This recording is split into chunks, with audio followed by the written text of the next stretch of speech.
My parents always told me I was the responsible one, the practical one, the one who didn't need handouts or dramatic gestures of love. And for 29 years, I believed that was a compliment. I grew up in a small, split-level house in Naperville, Illinois. My dad sold commercial insurance. My mom worked part-time at a dental office. We weren't rich, but we were comfortable. My younger sister, Brianna, came along when I was 3, and from the moment she could talk, it was clear she was the sun and I was just expected to orbit around her. Brianna was pretty in a way I never was. She had this effortless blonde hair that curled at the ends and big blue eyes that my parents called her blessing. I had brown hair, brown eyes, and a quiet personality that everyone described as steady. Steady. That word followed me like a shadow. Steady student, steady employee, steady girlfriend, steady daughter who never caused trouble.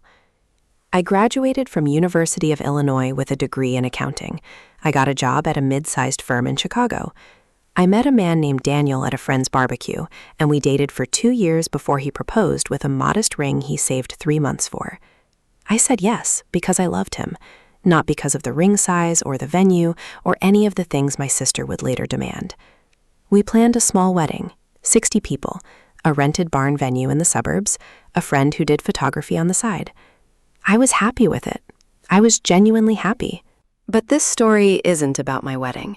It's about the money I saved for 7 years, the money I trusted my mother to hold, the money that built my sister's dream day while I stood in a courthouse wearing a dress I bought off the rack. Let me start at the beginning of the end. I opened a separate savings account when I started my first real job at 22. I called it my foundation fund. Every paycheck I transferred $400 automatically, sometimes more if I worked overtime or got a bonus. I was disciplined about it. I skipped vacations. I drove a 2012 Honda Civic until the paint peeled. I packed my lunch every single day for 6 years. I wanted to build something solid, a down payment on a small house maybe, a safety net. My own little piece of independence. By the time I was 28, that account had $73,000 in it. I know the exact number because I checked it every month. $73,842. I was proud of that number. It represented years of no, and maybe later, and let's just cook at home instead. It represented watching my sister spend her entire paycheck at Sephora and Nordstrom while I clipped coupons. It represented being the responsible one. My mother knew about the account because I told her once when she asked how I was affording to live in Chicago on an entry-level salary. I was proud of it. I wanted her to see that her steady daughter had done something impressive. She smiled and said, "That's wonderful, honey. You've always been so good with money." That was the moment I handed her the key to my own destruction. Not literally, but I told her the bank. I told her the approximate balance. I told her I liked having it somewhere separate from my checking account so I wouldn't touch it. She listened carefully, the way she always did when I talked about practical things. She never listened that way when I talked about my feelings. When Daniel and I got engaged, my mother offered to help with wedding planning. I told her we were keeping it small. She frowned slightly and said, "But you only get married once." I said, "I know, and I'm happy with our plans." She let it go. Or so I thought. 6 months before my wedding, my mother called me with a request. She sounded hesitant, which was unusual for her.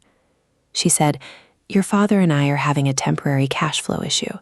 Nothing serious, just some medical bills from his colonoscopy and the roof repair we had to do last fall." She said, "We need to borrow some money from your savings account, just for a few months. We'll pay it back before your wedding." I asked, "How much?" She said, $30,000. I felt my stomach drop. That was nearly half of everything I had saved. But it was my parents. They had never asked me for money before. They had raised me. They had paid for my undergraduate degree. I owed them in some unspoken way that I couldn't articulate. I said, "Okay." I didn't tell Daniel. I didn't tell anyone. I just went to the bank and transferred $30,000 from my foundation fund to my mother's account. She thanked me profusely. She said I was such a good daughter, such a responsible girl. She said they would have the money back in 60 days max. 60 days came and went. I didn't push because I didn't want to seem greedy or ungrateful. I told myself they needed more time. I told myself they were good for it. They were my parents. Then Brianna got engaged. She met a guy named Tyler at a bar in Wicker Park. He was tall and tan and worked in commercial real estate. He had a smile that looked expensive. They dated for 8 months before he proposed on a rooftop with a ring that cost more than my car. Brianna called me screaming into the phone. I was happy for her. I really was. I pushed down the tiny voice that said she hadn't saved a dime for anything ever. The wedding planning started immediately, and it was like watching a hurricane make landfall. Brianna wanted a venue in the city. She wanted 400 guests. She wanted a live band and a photo booth and a late-night pizza cart and a custom cocktail named after their dog. She wanted a dress from some designer I'd never heard of that cost $12,000. She wanted a bridal party of 14 people and matching pajamas and a private brunch the next morning. Every time she mentioned another expense, my mother nodded and said, "Of course, sweetheart, whatever you want." I asked my mother privately if she was worried about the cost. She waved her hand and said, "We've been saving for this." I said, "What about the money you borrowed from me?" She said, "Oh, that's all taken care of. Don't you worry." I didn't ask more questions because I was too busy planning my own modest wedding. Daniel and I sent out invitations to 60 people. We tasted 3 cake flavors and picked vanilla with raspberry filling. I bought a dress online for $800. It was white and simple, and I felt beautiful in it. 3 weeks before my wedding, I checked my foundation fund. The balance was $43,000. The $30,000 had not been returned. Neither had any additional deposits. I called my mother and asked when she planned to pay me back. She said, "Soon, honey, I promise." She said, "Your father is waiting on a commission check." She said, "We haven't forgotten." I believed her. My wedding came. It was lovely.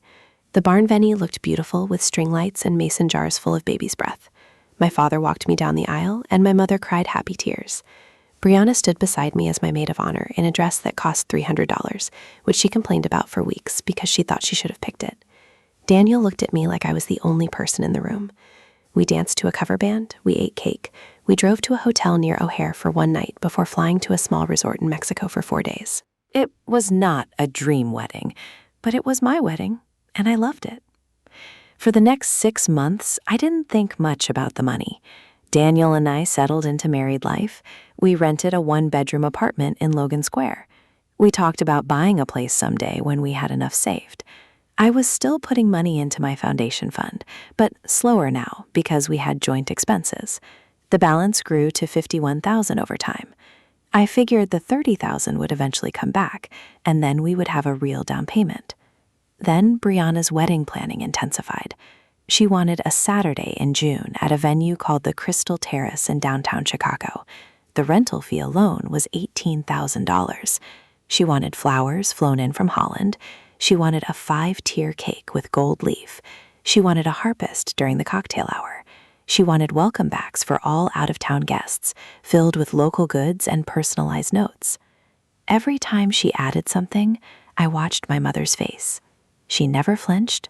She never said, "We can't afford that." She just smiled and wrote checks. I asked Daniel if he thought my parents had somehow come into money.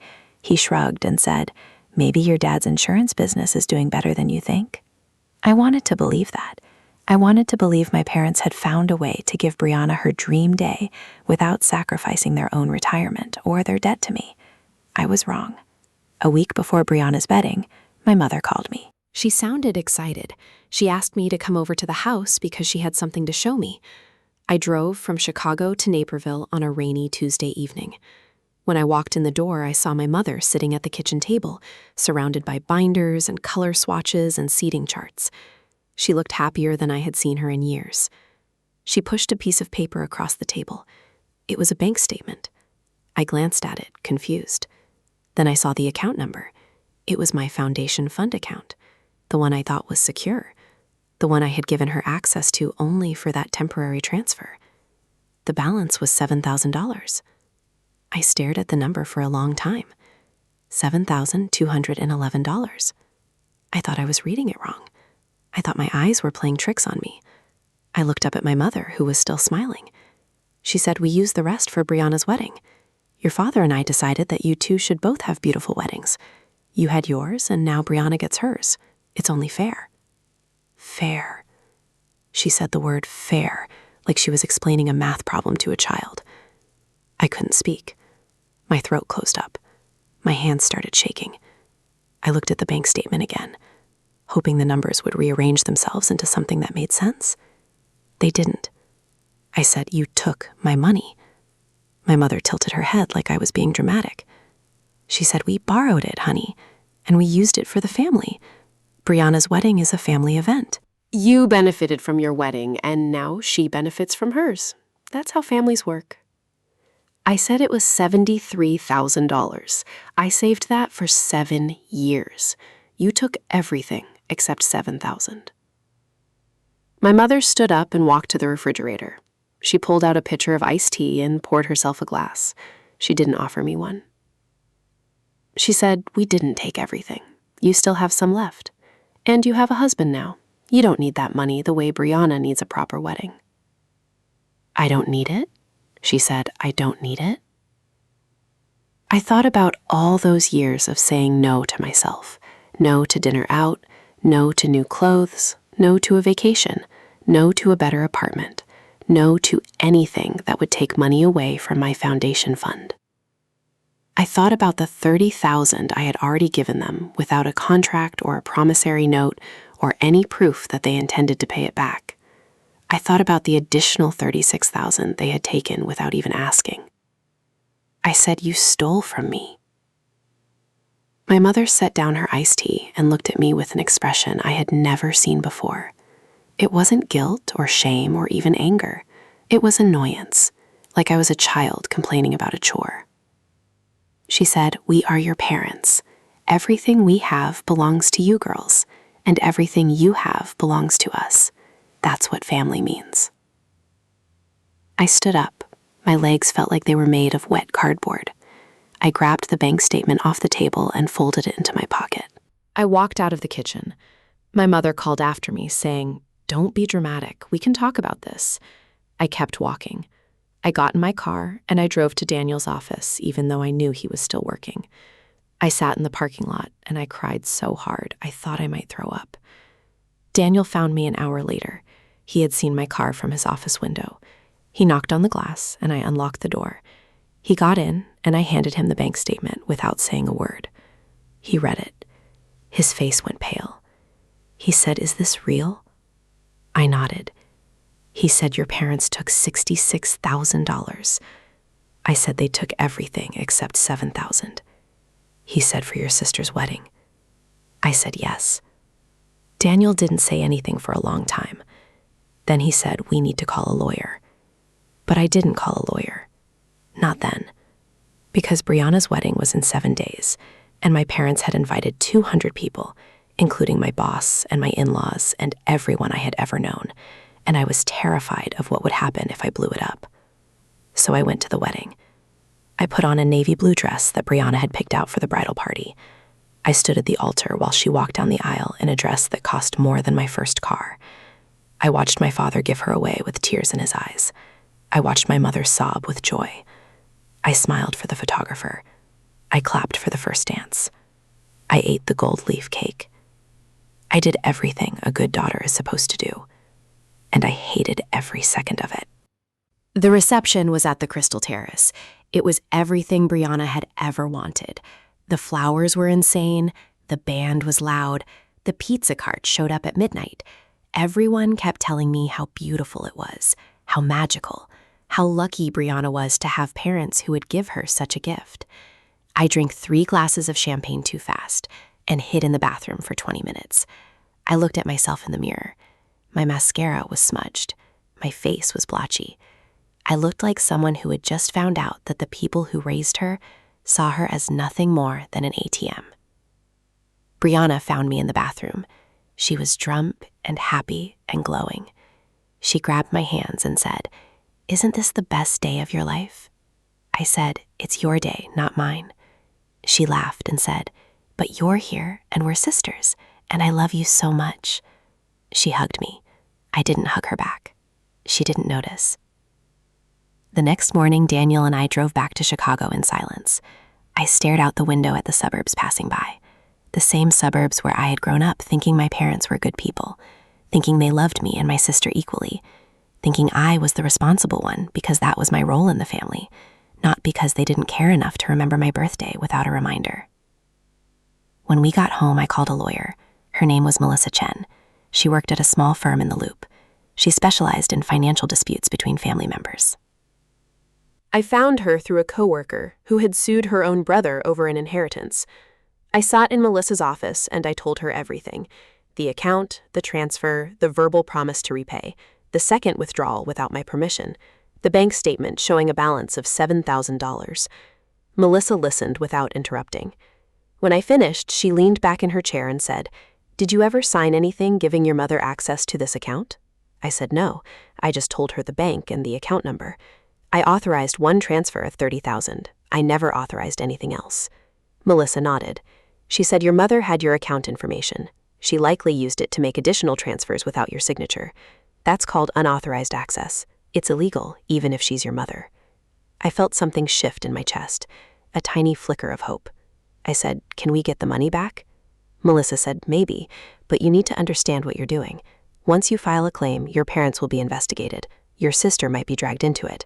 The wedding money will be traced, and your family might never forgive you." I thought about that. I thought about my mother's face when she said, "Everything we have belongs to you girls." I thought about my father, who had sat silently at the kitchen table during the entire conversation, not defending me, not saying a word. I thought about Brianna hugging me in the bathroom, thinking it was the best day of my life. I told Melissa to file the claim. The next 6 weeks were hell. My parents were served with legal papers at their home. My mother called me screaming. She said, "How dare you?" She said, "After everything we've done for you." She said, "You're destroying this family." My father got on the phone and said, "We raised you better than this." I said, "You raised me to be responsible. That doesn't mean you get to steal from me." Brianna found out from my mother. She called me at work. She was crying. She said, "Mom and Dad told me what you're doing." She said they used some money for my wedding, but they said you agreed to it. I said I didn't agree to it. They took $66,000 from my savings account without telling me. Brianna was quiet for a long time. Then she said, "But they're our parents. You can't sue them." I said, "They stole from me." She said, "They love you." I said, "If they loved me, they wouldn't have taken everything I worked for." Brianna hung up. We didn't talk for 3 weeks. Then she sent me a long text message saying I was being selfish and cruel and that I was ruining the memory of her wedding. She said I should be happy for her, not jealous. She said I had always been jealous of her and this was just proof. I read that text message 7 times. Each time it hurt more than the last. Not because she was right, but because she genuinely believed what she was saying. She thought my entire life savings was a reasonable price for her flower arrangements. She thought my anger was jealousy, not betrayal. She thought I owed my parents my financial security because they gave me life. The legal process moved slowly. My parents hired a lawyer. They claimed the money was a gift. They said I had freely given them access to my account. They said I had agreed to help pay for Brianna's wedding as a gift to the family. They had no signed documents, no emails, no texts, just their word against mine. But I had something they didn't expect. I had a recording. A few days after my mother showed me the bank statement, I had called her to ask again about the money. I didn't know Illinois was a one-party consent state, but Melissa told me it was. And on that call, my mother said clearly, "We used your money for Brianna's wedding because you didn't need it, and she did. She said, you're married now, so you have a husband to support you. She said we never intended to pay it back." I had that recording on my phone. When Melissa played it for my parents' lawyer, the tone of the whole case changed. Suddenly, they wanted to settle. Suddenly, the money wasn't a gift anymore. Suddenly, my parents were willing to talk. They offered to pay back $30,000 over 5 years with no interest. Melissa said we should take it. She said going to trial would cost more than we would win, and the emotional toll wasn't worth it. I agreed. I was tired. I was so tired. But here's the thing about settling. It doesn't fix anything. It just puts a price tag on the wound. My parents paid the first installment of $6,000 and then stopped. They claimed financial hardship. They said my father's commissions had dried up. They said my mother's dental office had cut her hours. They said they couldn't afford to pay me and also keep their house. I didn't believe them, but I also didn't have the energy to fight anymore. Daniel and I put our house dreams on hold. We stayed in our 1-bedroom apartment. We kept driving my peeling Honda Civic. We watched our friends buy condos and townhouses and starter homes while we wondered if we would ever get there. Every time I looked at our rental kitchen with its cracked linoleum floor, I thought about Brianna's gold leaf cake. A year after the wedding, Brianna and Tyler separated. She said it was because he worked too much. I heard from a mutual friend that he had cheated on her with someone from his office. The divorce was messy and expensive. Brianna moved back into my parents' house for 6 months. She posted on Instagram about her healing journey and her new commitment to self-love. She never posted about the money. She never mentioned my name. My parents still invite me to Thanksgiving. They still expect me to show up and carve the turkey and smile for family photos. My mother still calls me the responsible one. My father still hugs me like nothing happened. I go sometimes, not because I forgive them, because I don't know how to stop being their daughter. Last month, I checked my foundation fund. The balance is $19,000. I started putting money in again slowly. $100 a paycheck now, not $400. Daniel and I are saving together. We talk about buying a place in 2 more years, maybe 3. I don't trust banks the same way anymore. I don't trust family the same way anymore. I don't trust the word borrow or promise or fair. Sometimes I think about that moment in my mother's kitchen, the bank statement on the table, her smile, her iced tea, the way she said fair, like she had given me a gift instead of taking one. I think about the person I was before that day, the one who believed that hard work paid off, the one who thought her parents would never hurt her on purpose, the one who didn't know that being the responsible one just makes you an easy target. Brianna is engaged again. I saw it on Facebook. A guy named Scott who owns a brewery. The ring looks even bigger than the last one. My mother commented, "Congratulations, my beautiful girl. You deserve the world." I didn't comment. I didn't like the post. I just closed my laptop and went to bed. Daniel asked me if I was okay. I said yes. He knows I'm lying, but he also knows there's nothing left to say. I still have the recording on my phone. I've listened to it twice since the settlement. Once when I was drunk and angry, and once when I was sober and sad. My mother's voice sounds exactly the same both times. Calm, reasonable, certain that she was right. "You didn't need it," she said. And she did. I don't know if I'll ever stop hearing those words. I don't know if I'll ever stop wondering what it would feel like to be the daughter who needed things instead of the daughter who just provided them. But I know one thing for sure. I will never lend my parents money again. I will never tell them my bank account number.